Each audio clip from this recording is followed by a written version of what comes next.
মাত্র 13,000-এ এই ফোনটিতে রয়েছে 90 hertz punch hole display, 12 GB RAM, 108 megapixel camera, Helio G85-এর মতো এসওসি, সেই সাথে সুন্দর একটি ডিজাইন এবং ডুয়েল স্টেরিও স্পিকার থাকবে। আর ফোনটি হচ্ছে হেলিও সিরিজের হেলিও 40। এটিকে 6128 অ্যান্ড 8128-এর দুটি ভ্যারিয়েন্টে লঞ্চ করা হয়েছে, যাদের প্রাইসগুলো যথাক্রমে 13,199 টাকা এবং 13,999 টাকা। তো আজকে ভিডিওতে আমরা এই ফোনটির ভালো এবং খারাপ উভয় দিক আপনাদের সামনে তুলে ধরব এবং ফোনটিতে যা কিছু অফার করা হয়েছে তা সত্যিই কতটুকু কাজের হবে সেটি জানতে লাইক অ্যান্ড সাবস্ক্রাইব করে পুরো ভিডিওটার সাথেই থাকুন।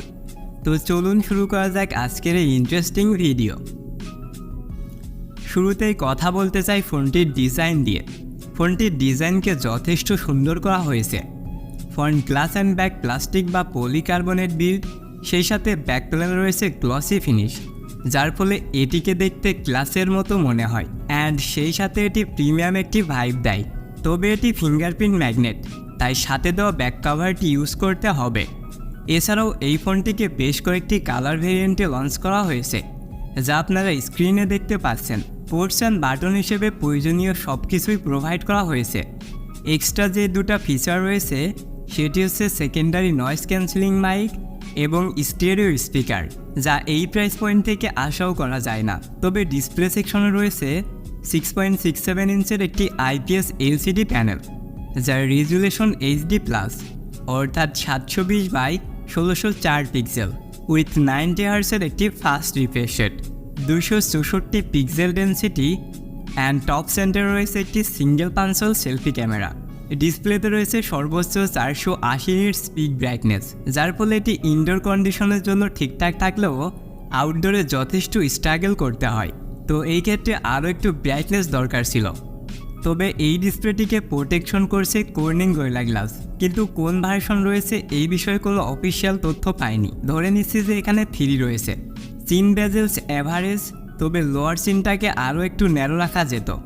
তবে ডিসপ্লেটা কিন্তু যথেষ্ট কালারফুল, যার ফলে যে কোনো কন্টেন্ট ওয়াচিং এক্সপিরিয়েন্স ছিল অসাধারণ। তবে HD+ হওয়ার কারণে শার্পনেস ডিটেলসের ঘাটতিটা অবশ্যই ফিল করবেন।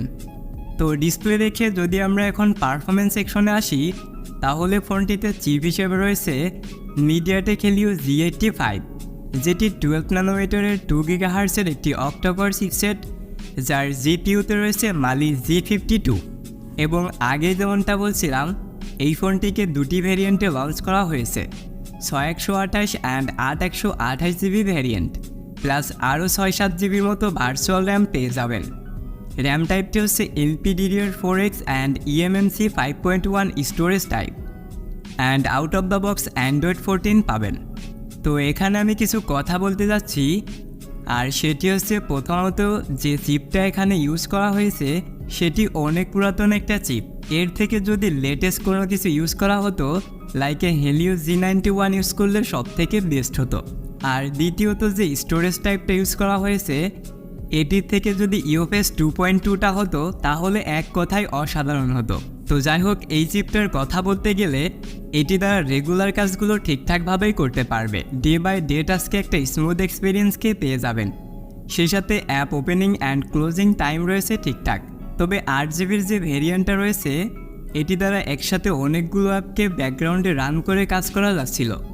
তো যারা এই প্রাইস পয়েন্ট থেকে মাল্টিটাস্কিং করার জন্য একটি ডিভাইস নিতে যাচ্ছেন, তারা 8 জিবির ভেরিয়েন্টটা নিলেই বেস্ট হবে। এছাড়াও গেমিং পারফরমেন্সের কথা বলতে গেলে এটি মোটেও কোনো গেমিং চিপ নয়, তবুও PUBG-তে সর্বোচ্চ HD graphics and high frame রেটে গেম প্লে করতে পারবে। তবে সবথেকে বেটার আউটপুট পাওয়া যাবে smooth graphics and ultra frame রেটে। তবে ফ্রি ফায়ার লাভারদের জন্য সুখবর রয়েছে। এই চিপটি থেকে ফ্রি ফায়ার গেমটি খেলার সময় খুব বেশি ল্যাগ বা ফ্রেম ড্রপের দেখা পাওয়া যায়নি, অ্যান্ড ফ্রি ফায়ার সর্বোচ্চ medium graphics and high frame রেটে গেম প্লে করতে পারবে। তো এবার কথা বলা যাক ফোনটার ক্যামেরা সেকশন নিয়ে। তো এই ফোনটার রিয়ারে রয়েছে ডুয়েল ক্যামেরা সেটআপ, যার মেইন ক্যামেরাটি হচ্ছে 108 মেগাপিক্সেল অ্যান্ড বাকিটা হচ্ছে ইউজলেস সেন্সর। ফোনটি রয়েছে 16 মেগাপিক্সেলের একটি সেলফি ক্যামেরা। ফোনটি থেকে সর্বোচ্চ ভিডিও রেকর্ড করতে পারবে 2K 30 FPS পার সেকেন্ডে, অ্যান্ড মেন ক্যামেরা 108 মেগাপিক্সেল থেকে ডে লাইট বা প্রপার লাইট কন্ডিশনে কোয়ালিটিফুল পিকচারগুলোকে ক্যাপচার করা যাবে, তবে লো লাইট পারফরমেন্সটা অতটাও ভালো নয়।